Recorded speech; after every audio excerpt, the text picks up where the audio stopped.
据报道，中国展团是本次参展规模最大的国家展团之一，展台面积达2100余平方米，集中展示了近500款装备，涵盖陆、海、空、天、电等传统安全领域，以及网络智能、无人和反无人等新兴装备领域。中国展团在空中装备方面以中国有人机振翅海湾为主题，重点展示自主研制的教练机、战斗机、运输机、无人机以及武器系统。有人机展品包括 L-15猎鹰高级教练机、运20大型运输机和 FC-31胡鹰隐身战机。无人机展品包括翼龙10A 察打一体无人侦察机、AR-500W 无人直升机、AR-36垂直起降无人机以及 VESPA 虎头蜂无人直升机等。无人机呢是咱们的这个在中东市场的一张名片啊，但是有人机过去咱们出口还是稍微差了一点。咱们也可以看出啊，这个把运20，包括说这个歼3-1这种啊，这个比较新的啊，甚至乎可以说是最新的拳头产品都拿到这个市场来展示啊，应该说是对未来的有人机的销售也是抱以很大的期望的。中国展团还展出了 VT4 主战坦克、AR-3型多管火箭、LY-80B 防空系统、山毛2000等众多地面装备。此外，中国展团的 A45型海上无人艇不仅以实艇形式进行实际能力动态展示，而且还实现无人装备跨境操控体验。参展观众可以在阿布扎比的会展中心通过基站操控远在中国珠海的无人艇。我觉得从这次出现这种统一的这个中国军工的这样的一个符号在展会呢，也足以说明就是说我们非常之重视这个对中东市场的开发。那么当然其中有几个原因，一个是咱们的技术水平累积到这个程度了啊，也确实有很多非常之不错的拳头产品啊，这个无论是高技术产品呢，做工质量啊，包括说是这个工业设计能力啊，也是这个达到了国际的先进水平。那么可以出去跟这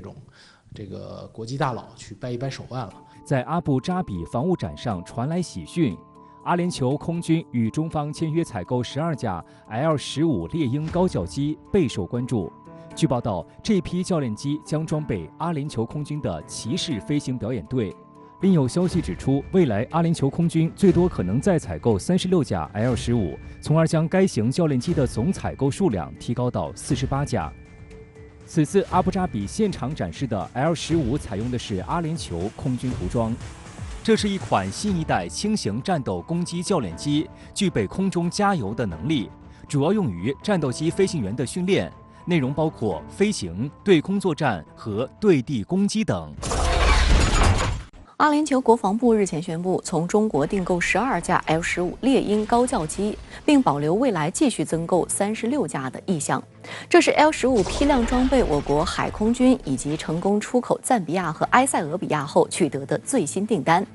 L-15此次出口阿联酋实属不易，是击败了多个强劲的对手才最终拿下的订单。竞争对手包括俄罗斯的雅克130型教练机、韩国航空工业的 T50高级教练机，以及意大利阿莱尼亚马基公司的 M346高级教练机。尤其是意大利的 M346高级教练机，在这些竞争产品中成熟最早，出口的国家较多。而且阿联酋空军上一代担纲高级教练机的就是意大利生产的 MB339型高级教练机。意大利方面最初对阿联酋空军的这笔新订单是志在必得，连续展开了多轮次的销售公关和装备展示活动。而我国的 L-15猎鹰一度未被看好，最终却脱颖而出。这是对我国航空工业技术实力的最好证明，也充分说明 L-15是一款达到国际水平的教练机。L-15具有3高特点，也就是高机动、高安全操控、高效费。它采用了2台涡扇发动机并排安装在后机身内部，使用小展弦比机翼设计，机动性能非常优越。在2021年中国航展上 ，L-15的飞行表演十分精彩。在脚点速度、实施稳定盘旋的能力以及大迎角滚转的能力方面尤其突出。在先进的气动布局基础上 ，L-15还采用了自主研制的电传飞控系统。这套飞控系统可以通过调整程序模块来模拟不同作战飞机的飞行品质，从而适用于训练不同性能和机动能力的作战飞机。串列式双座驾驶舱的布局与第4代作战飞机比较接近，前座舱有1台平视显示器和2台多功能显示器，后座舱有2台多功能显示器，可集中显示飞控参数、发动机参数、飞行电数据与信息。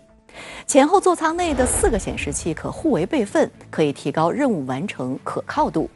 此外，它还可以配装机载战术训练模拟系统，用于模拟各种飞行状态下的实战科目，如发射空导弹、空对地攻击和电子战等。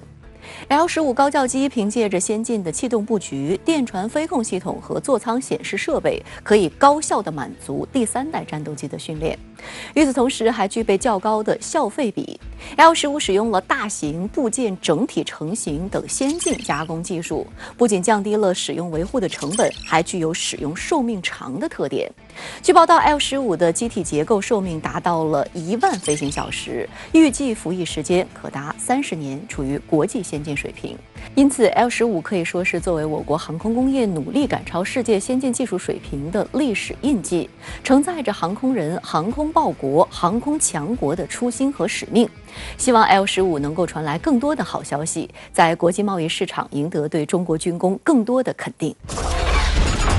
因为教练机毕竟它本身不是这个作战用的，它是说这个长期用来这个培养飞行员用的，所以它的对这种经济性的要求呢是非常之高啊。再有一个就是安全性方面啊，它也有这个比较高的一些要求。那么综合来看呢，咱们的这个教练机呢，从这个技术上来讲呢，不输于别人啊；从经济性来说呢，这个比别人优胜啊。那它自然而然的啊，就比较容易能竞争这种国际市场的订单。阿布扎比防务展即将结束之际，中国军工展团在拿下 L-15教练机订单后，再度在阿联酋军方手中拿下大单。阿联酋军方将采购一批 AR-3型远程火箭炮系统和其配套的维护保障服务，合同总价值据称高达17亿人民币。AR-3是一款模块化多口径外贸远程火箭炮，在2014年第10届中国航展上首次亮相。该炮配套有多种射程和战斗部的300毫米和370毫米火箭弹，750毫米口径的火龙480大型火箭弹。此外，还可发射天龙7B岸舰导弹。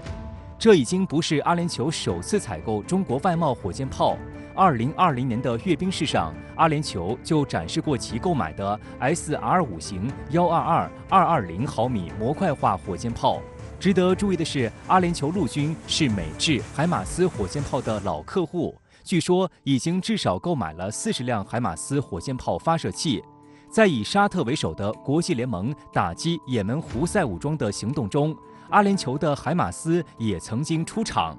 如今，阿联酋选择了 AR-3型远程火箭炮，也侧面证实了中国军工的产品实力。AR-3的这个硬核实力啊，确实非常的强。以美国的海马斯为例啊，两个对比，那么 AR-3的拓展能力是远超海马斯的啊。海马斯严格说只能发射2种弹药，一个是227毫米火箭弹，另一种就是射程300公里的陆军战术导弹。反观中国的 AR-3火箭炮，据说发射火箭弹的时候啊，从最小105毫米到最大750毫米。啊，有4、5种这种选择之多啊，不同的口径啊，而且 AR-3火箭炮也可以发射地地战术导弹，包括反舰导弹。对阿联酋这样的据说当下缺乏远程对地攻击能力的国家来说，他购买了 AR-3，相当于一次配齐了地对地的远中近程啊，甚至于包括反舰导弹的这个能力都加进去了啊，对他来说是非常划算的。有观察指出，和往届阿布扎比防务展一样，大量西方军工集团仍然是中东国家的主要武器提供商，但已经很难像以往那样统治中东市场了。尤其是美国出口武器装备常常附加苛刻的政治条件，想通过武器出口搞政治绑架。中东主要大国已经对此感到厌倦。比如，美国参展商这次的展品最受关注的仍然是 F-35战机。美国和阿联酋曾于2020年达成一项价值230亿美元的交易，包括多达50架 F-35战斗机、18架 MQ-9无人机和先进弹药，但该交易于2021年12月搁置。据美国媒体报道，美国希望和阿联酋在阿布扎比防务展期间重新开始关于出售 F-35战斗机的谈判。美国还是在它传统盟友之中呢，有着比较大的市场份额，甚至乎可以说是这个有史以来最畅销的一款五代机。但是呢，美国也正是因为这个战机综合性能非常之出色。它给这个战机的出口设置了很多附加条件这个包括说是在这个使用之中这个阿联酋必须保证不用在这个对胡塞武装的这个攻击包括说是这个它的一些这个军事行动之中是否能够使用这个 F-35可能美国也设了一些限制。那么阿联酋方面呢，就觉得美国提出这个附加条件呢，是有一定的这个问题的，对方这个要的政治价格太高了，不是经济价格的问题。